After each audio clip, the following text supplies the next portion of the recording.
The day is February 19th, 1942. America is still recovering from the surprise bombing of Pearl Harbor. Meanwhile, Japan's military is rapidly gaining ground in the Pacific.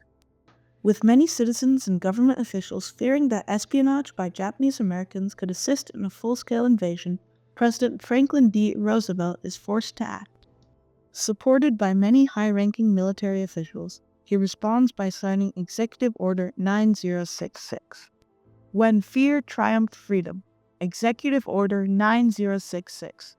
Executive Order 9066, issued by President Franklin D. Roosevelt on February 19, 1942, led to the unjust internment of over 120,000 Japanese Americans on the West Coast based solely on their race, violating their constitutional rights to equal protection and due process, and highlighted how the government failed their responsibility to uphold these rights.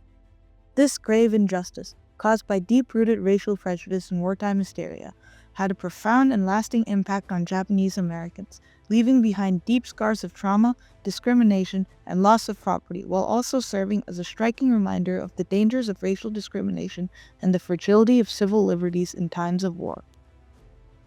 On December 8, 1941, in the wake of the bombing of Pearl Harbor, America declared war on Japan and entered World War II. Tensions in the U.S. began to rise as Japan showed no signs of halting its campaign in the Pacific. Between December 17th and December 23rd of 1941, there were 4 sightings of submarines and 8 confirmed Japanese torpedo attacks on American merchant ships, which only heightened the popular fears of an inevitable Japanese invasion of the West Coast.